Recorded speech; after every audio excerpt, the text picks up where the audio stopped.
देखील की माये मुनेचा तीर आता कंदावरी राधिकेचा देखील की माये मुनेचा तीर आता कंदावरी राधिकेचा देखील की माये मुनेचा तीर आता कंदावरी राधिकेचा देखील की माये मुनेचा तीर आता कंदावरी राधिकेचा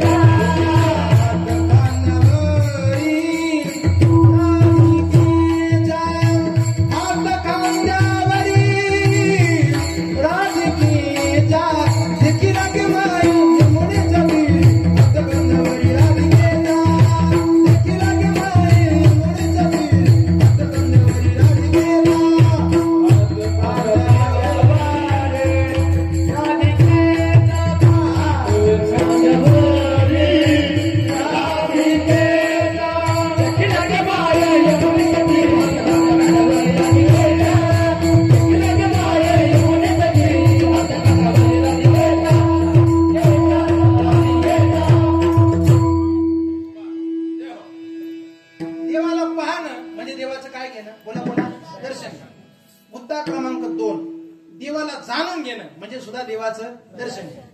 मंडळी, बऱ्याच लोकांना देव पाहता आला पण पाहिलेला देव जाणता आला. पाहिलेला देव त्यांना जाणता आला. मला सांगा, एक प्रश्न विचारू तुम्हाला, वस्तू मिळणं महत्वाचं का वस्तू कळणं महत्वाचं? कळणं महत्वाचं. जोपर्यंत वस्तू कळत नाही तोपर्यंत वस्तू मिळून उपयोग नाही. वस्तू कळलेली महत्वाची आहे. अनेक लोकांना देव मिळाला पण मिळालेला देव त्यांना कळाला. मी तुम्हाला विचारतो,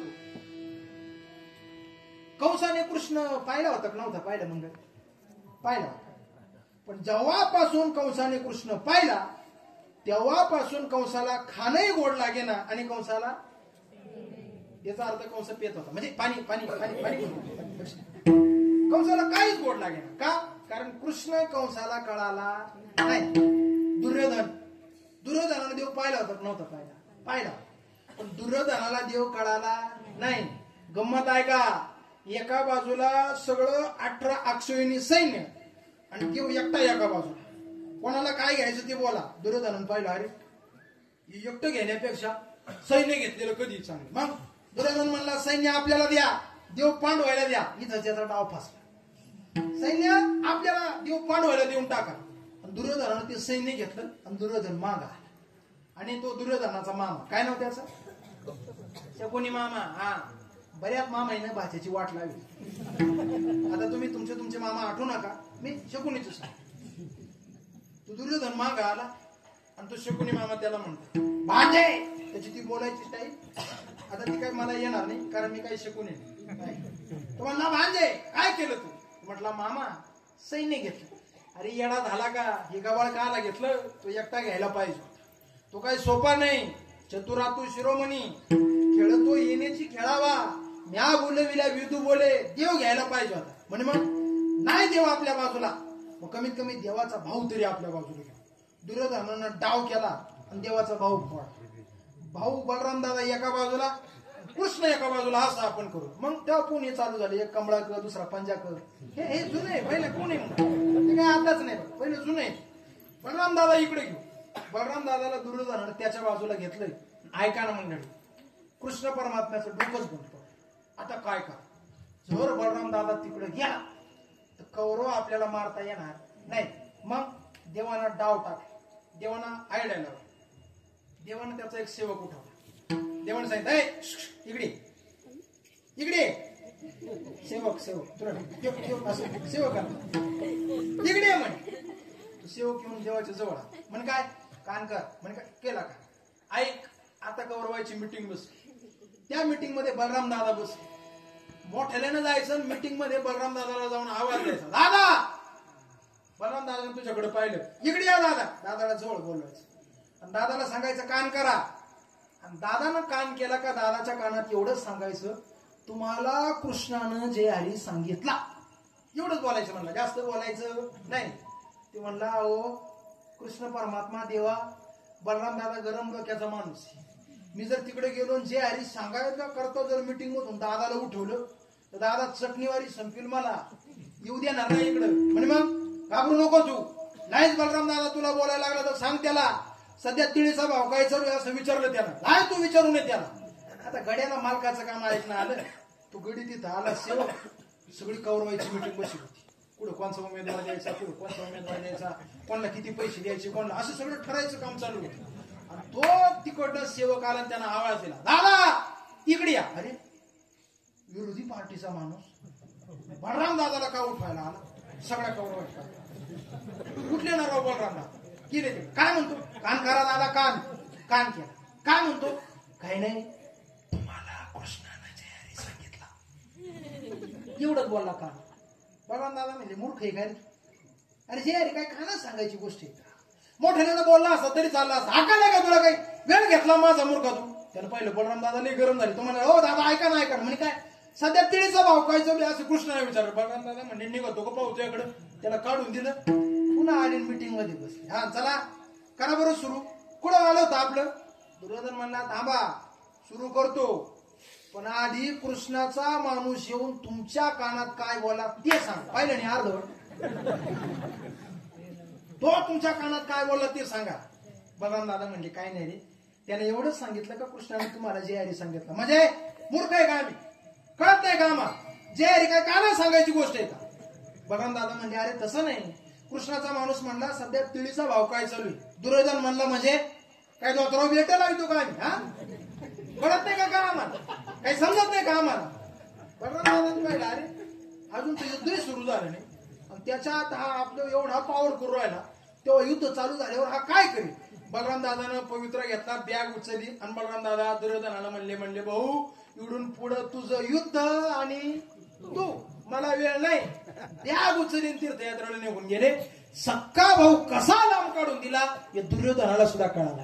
तुकाराम महाराजांनी गाते त्याला प्रमाण दिलं. तुका बरं सांगतात दुराविला सखा बळी भद्र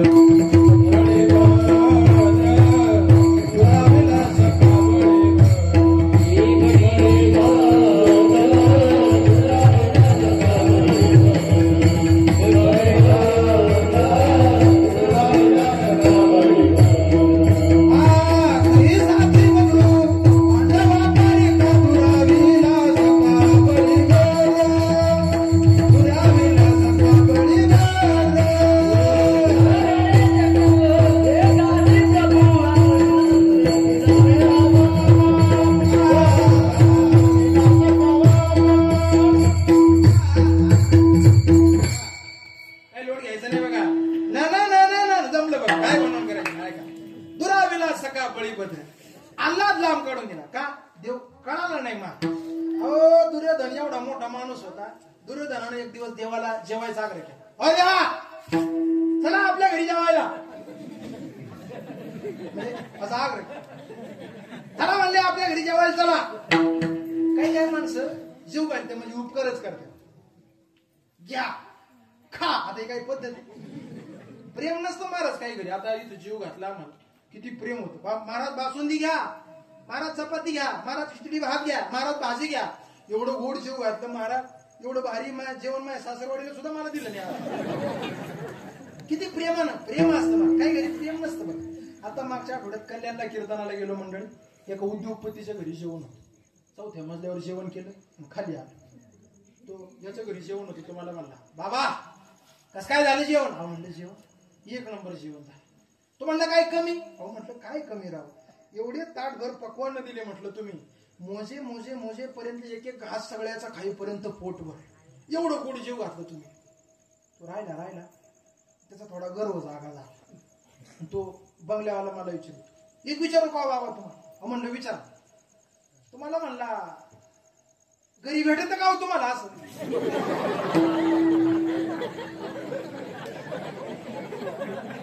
नाही म्हणलं घरी वाळू खातो काय भेटत नाही का? काय म्हणला काही जेवणा काही लोकांना प्रेम नसतं मला.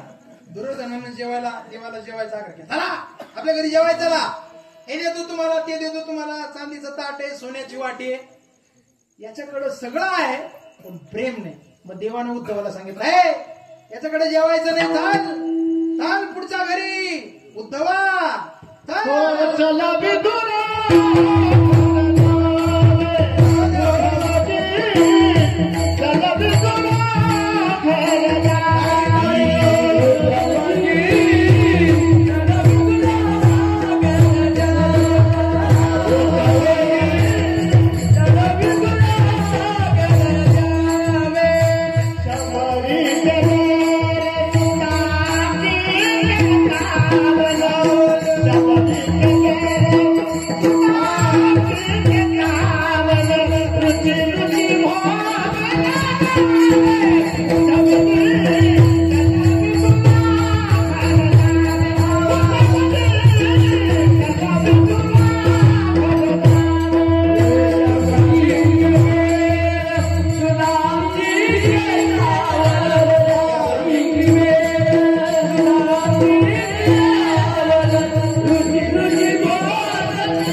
टाळी वाजवा महाराज.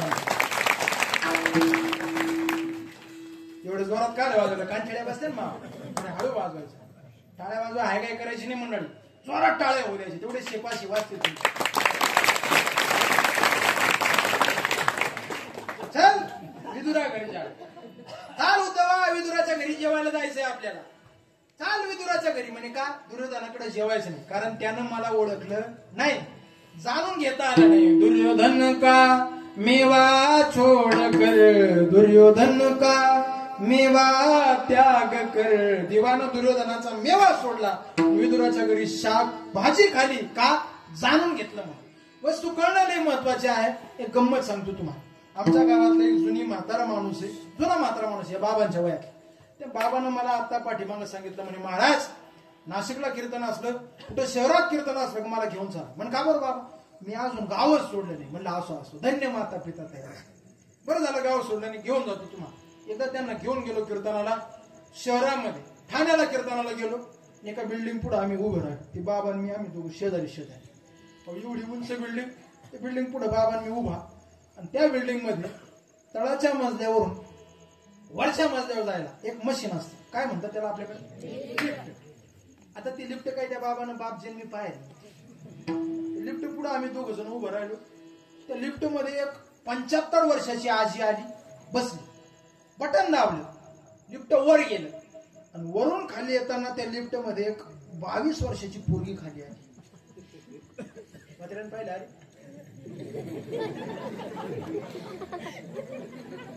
75 वर्षाची म्हातारी टाकायची, बटन दाबायची.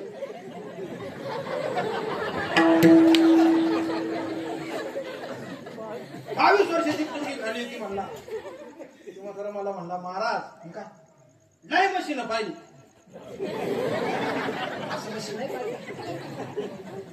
आपली एक चूक झाली. म्हणलं काय बाबा? घरून म्हातारी आणाय पाहिजे होती. बा म्हातारा मला सांगा, वस्तू मिळाली हो, मिळालेली वस्तू हा हा हा मिळाली. देव मिळणं नाही, देव कळणं महत्वाचं. ज्यानं देव कळून घेतला, ज्यानं देव जाणून घेतला तोच धन्य आहे. एकनाथ महाराज सांगतात, ओळखिला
देवाचाच विचार करणं म्हणजे देवाचं काय घेणं? दर्शन. तुम्ही विचार काय करता याच्यावर तुमची श्रीमंती अवलंबून असते. माणसानं एक वेळ पैशानं गरीब राहावं, विचारानं श्रीमंत राहावं. काही काही लोकांचे विचार निवळ दरिद्री असतात. एखाद्यानं शेजारच्यानं जर गाडी घेतली ना, शेजार त्याला माहित झालं, तो म्हणतो नाही नाही हप्ते घेतली सर का होय घेऊ, तुला करायचं. लोकांची विचारच नाही शुल्य. तुकोबाराय सांगतात जोपर्यंत तुम्ही उच्च दर्जाचे विचार ठेवत नाही तोपर्यंत तुम्हाला समाधान मिळत नाही. विचारा वाचून न पविते समाधान. विचार चांगले करा. काय काय काय लोकांचे विचार असतात. एक तुम्हाला सत्य घडलेला प्रसंग सांगतो, जरा टाळी वाजून भजन करा.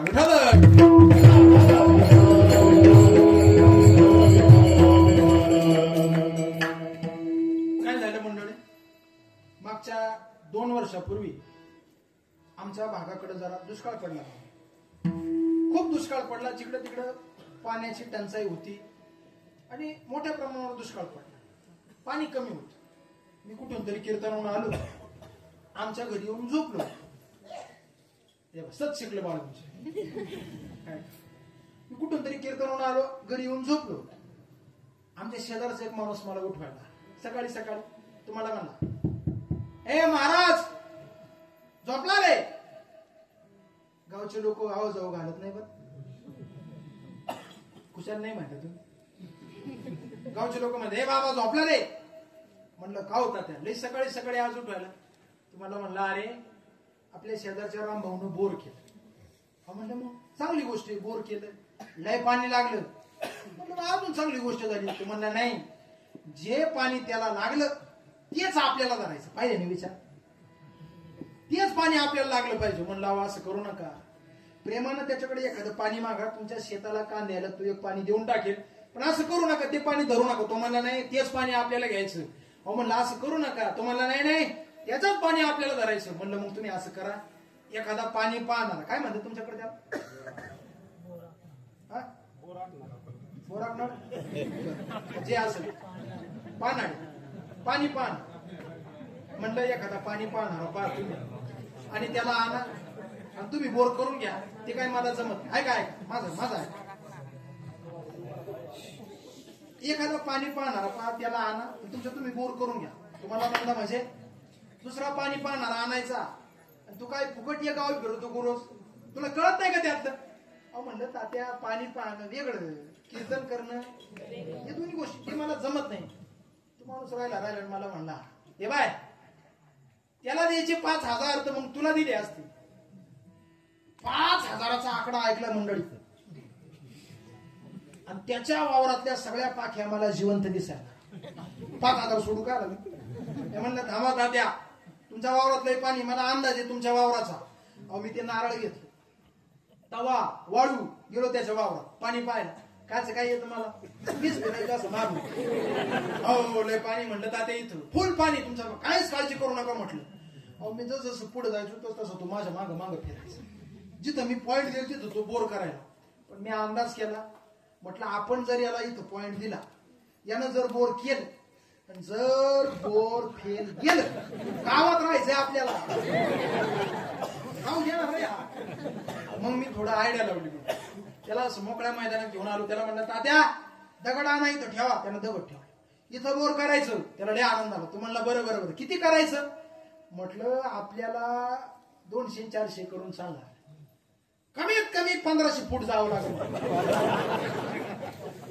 माझ्या डोक्यात काय होतं, 5,000 1500 फुटापर्यंत हा काही जाणार नाही, आपले 5 मोकळे. तू म्हणला 1500 फूट, 1500 फुटाला खर्च किती लो महाराज. म्हटलं Tatya motor starter cable pipe bore सगळं धरून 10 लाख रुपये खर्च येईल. 10 लाख. आणि मग त्यानं मनात आकडे जुळवायला सुरुवात केली. मागच्या वर्षाची 5 उरली. पाहुण्या रावळे कोण 2.5 सांग किती झाली, 7.5. आणि आपली लहानी साली गुपचूप 2.5 लाख खवाय दिली. भरोसा त्यानं 10 लाखाचा आकडा जुळवला आणि तुम्हाला म्हणला बाबा इथंच बोर करायचं, इथंच बोर करायचं. अहो तो इकडं नाशिकला गेला, बोरच्या गाड्या घेऊन आला आणि येता येता एक नवी खाट घेऊन आला मला बसायला. नवी खाट घेऊन आला, झाडाखाली त्यानं ती खाट होती. ती म्हणला बाई तुझी जागा इथं बस, बोर व्यवस्था हलायचं नाही म्हणला, तू इथं बस. अहो त्यानं मला तिथं बसवलं. बोर चालू झालं मंडळी. आता ज्याचं बोर राहतं ना, तुमच्याकडे असतं त्याचं बोर राहतं, त्याचे भाऊबंद आजूबाजूने येऊन बसवलं. कशाला, फक्त त्याची जिरवायला. 1 मिनिट टाका पैसे मी देतो, एक रुपया देत नाही बरं कोण. एक आपल्या नावचं एक टाका अजून. अहो ते बोर चालू झालं मंडळी. 400 फुटावर बोर गेलं, सारा फुकून.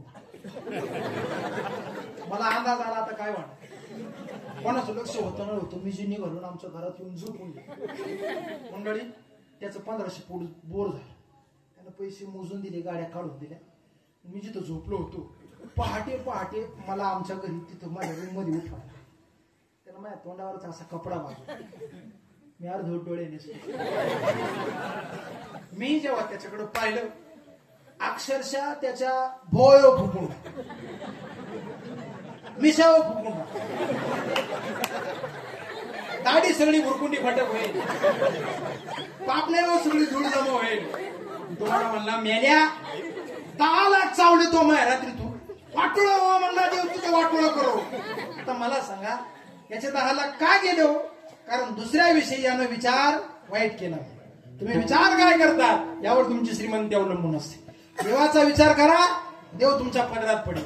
देवाचा विचार कुणी केला? नामदेव महाराज सांगतात, विचार करती बैसुनी गवळणी त्या कृष्ण कामिनी कामातुरा, एकांती एकल्या एकाच सुखाच्या, आवडते त्याच्या गोष्टी त्यांना. कृष्णाचाच विचार केल्यामुळे परिणाम काय झाला? त्या गवळणी म्हणतात, देवा याती कुळ माझे,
विसरले कुळ आपुला आचार, पती भावी दीर्घरस. गवळणी सगळं विसरलं.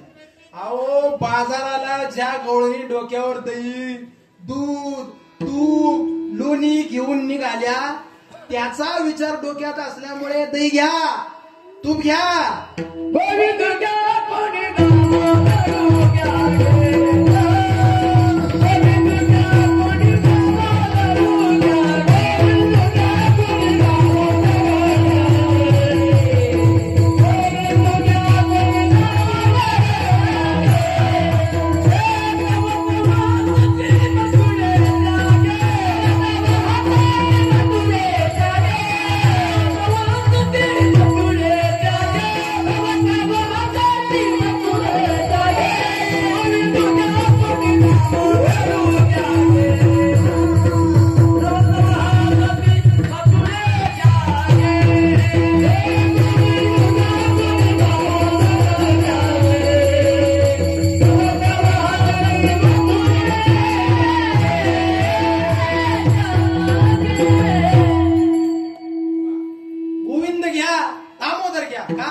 विनंती करायच्या, पाया पडते तुझ्या, आमच्या ध्यानातून एकदाचा बाय. गवळणी म्हणायच्या, देवा सांगते काना तुला याच घडीला, सांगते कृष्णा तुला या संकटीला घरी घरी गंगा जावा सासू सासरे काय म्हणते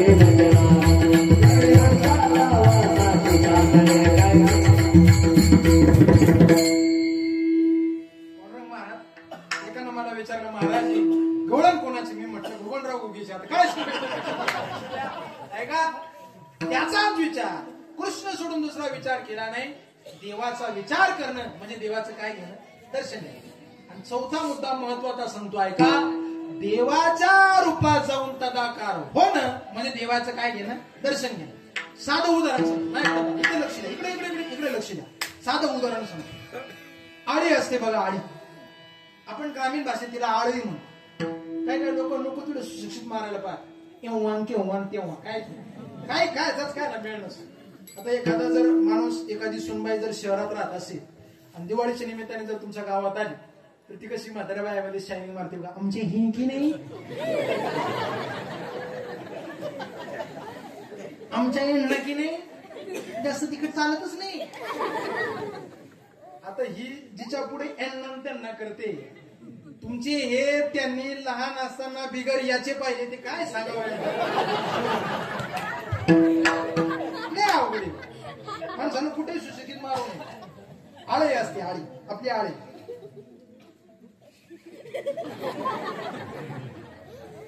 त्या आळीला एक भिंगुरटी उचलून आणून तिच्या घरात ठेवते आणि ती भिंगुरटी आली का त्या आळीला टोचला भिंगुरटी आली आळीला टोचला आळीच्या पक्क डोक्यात असत आता येईल मला टोचणार कशी पुढीत बोट घाल आता येईल मला मारेल आता येईल मला मारेल आता येईल मला मारेल हा विचार करता करता एक वेळ अशी येते तर त्या आळीलाच भिंगुरटीप्रमाणे पंख फुटतात आणि ती उडून जाते तू का म्हणे आळी जिवे डुरीची वेगळी मग गोविंद ते काया भेद नाही देवातया देवाच्या रूपात जाऊन तदाकार होणं म्हणजे देवाचं काय घेणं दर्शन घेणं तुकोबाऱ्यांच्या भाषेत सांगायचं झालं देव पावया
लक्ष द्या हृदयापर्यंत कीर्तन जाऊ द्या आपण सगळ्यांनी त्याच्या दर्शनाला जावं याच्याकरता साधू संतांनी वेगवेगळी रूपक केली आपल्याला त्याच्यापर्यंत जायला प्रवृत्त केलं साधू संतांनी बारुड रचली तुकोबाराय तर म्हणतात आवा चालली पंढरपुरा वेशीपासून आली घरा एक बाई पंढरपूरला जायला निघाली वेशीपर्यंत गेली परत मागाली आणि सुनबाईला सांगते सुनबाई आपल्या घरातून चंपाभर बाजरी शेजारच्या बाईने नेले एवढी पटकन घेऊन ये सुनबाई म्हणजे आता तुम्ही जाव पंढरपूरला तुम्ही जाव एकदाचा मी बरोबर ती घेऊन येते परत आता गेली वेशीपर्यंत पुन्हा मागा सुनबाई माझ्या हातीचा कळवडू जुन्या काळी बाया करवड थापायचा गौऱ्यांचा जुन्या काळी बाया गौऱ्या थापायच्या कशा करतात स्वयंपाक आता गौऱ्या थापतात पण आताच्या गौऱ्या फक्त तेवढ्याच कामाला राहतात बस